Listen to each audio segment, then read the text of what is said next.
just checking zero on the AK that we're going to use at the match here shortly. I've modified quite a bit. Everything, really, just about everything has been touched. Everything that most people do to an AK I've done to this one, minus the red dot, any kind of optic. So my thought process is, if you modify all that stuff, the buttstock, the trigger, the safety, the gas system, muzzle device, handguards, all of that, are you still hindered by standard AK sights? A front post and a rear leaf.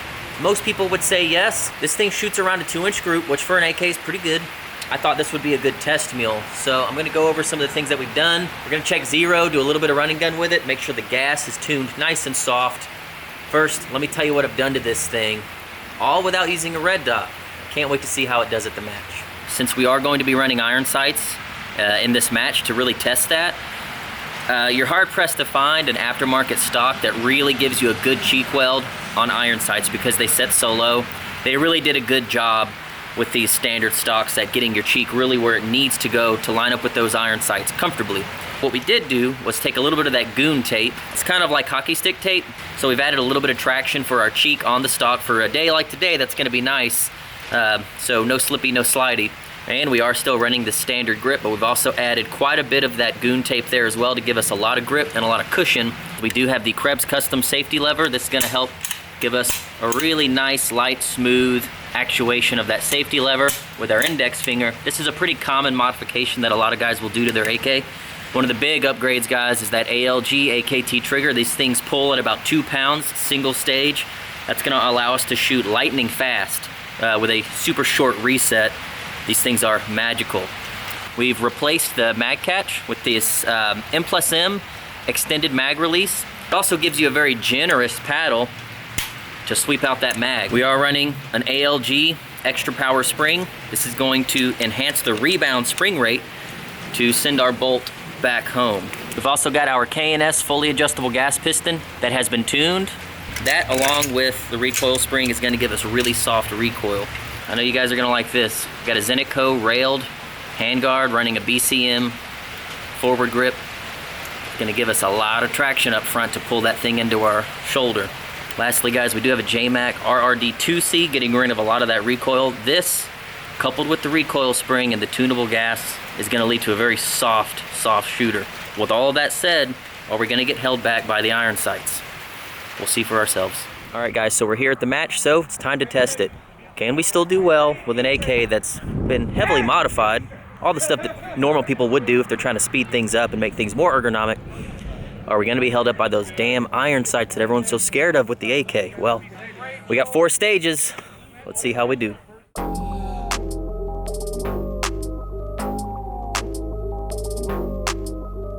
God, the odds going out. I made it on a blim, so. Hold up, if you want a real one, let's go, baby. Yes. Make me famous.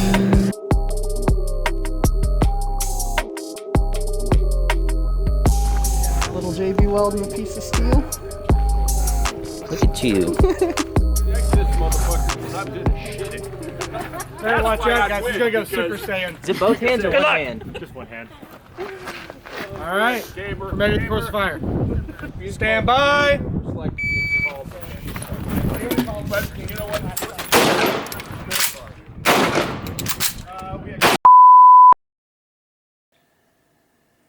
Yeah, so the day before this match, I literally shot 300 rounds through that gun, on that gas setting, on that piston, 300 rounds. First stage of the day, short strokes, turns into a bolt gun. Damn it. Anyway, back to it. Fucking hell. Bring in the bolt back! Oh no! Goddamn pain.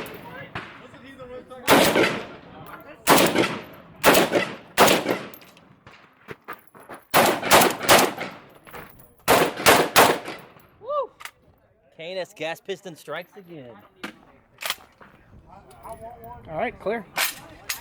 Tested this thing 6 ways to Sunday Failure before to engage.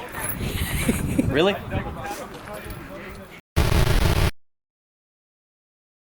And to add insult to injury, because I was so flustered about my gun turning into a bolt action, I completely forgot to shoot at one target. Not a good start. That's a plus 10-second penalty. Granted, everything I shot at with the iron sights so far was right where I wanted it to go, but still, big old dumpster fire. Yes. Stand by.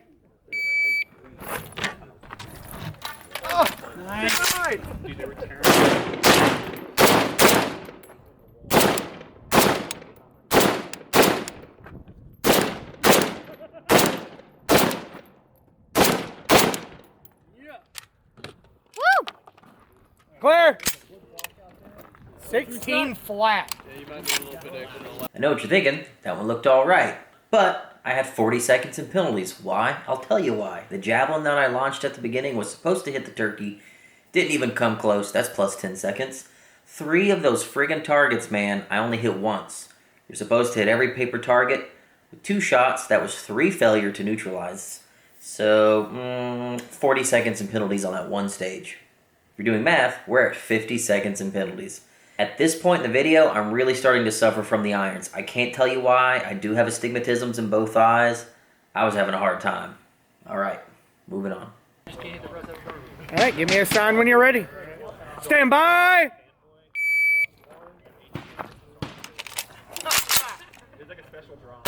Like $99.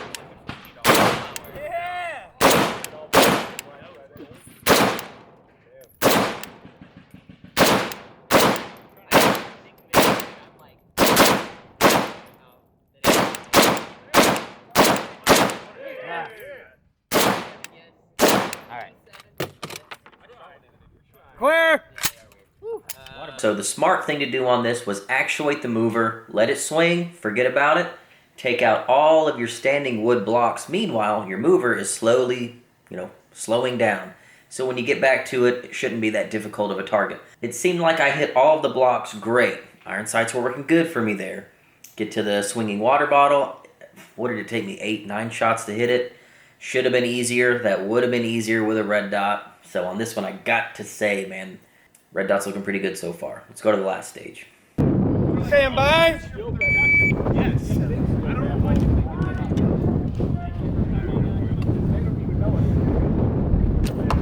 Oh, nice! Go off.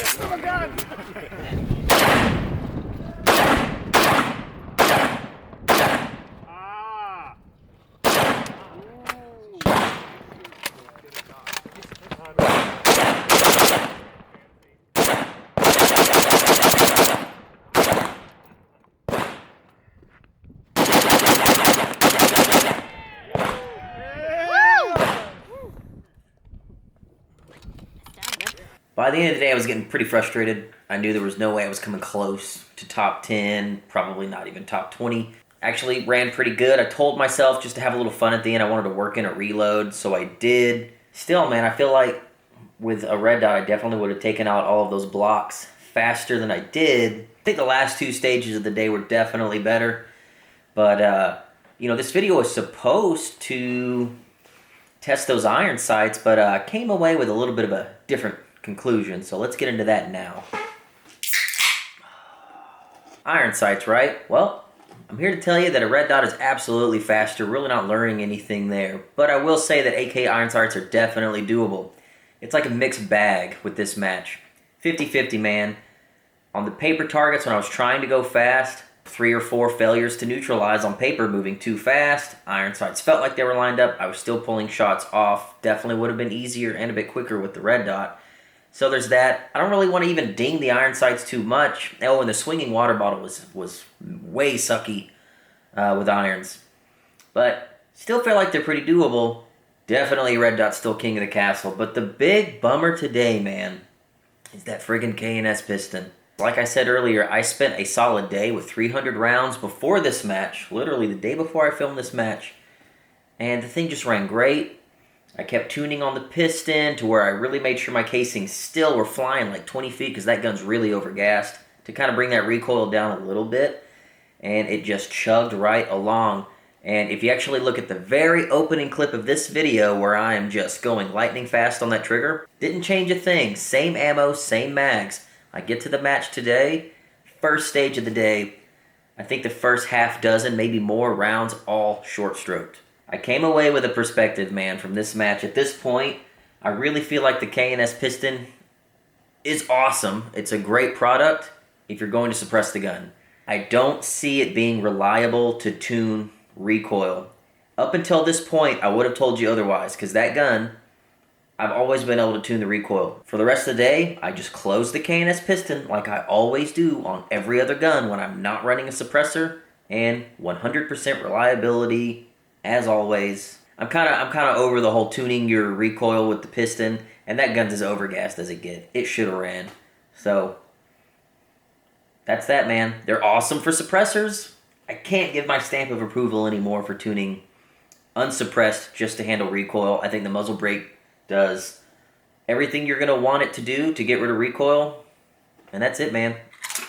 I hope you enjoyed this dumpster fire of a match.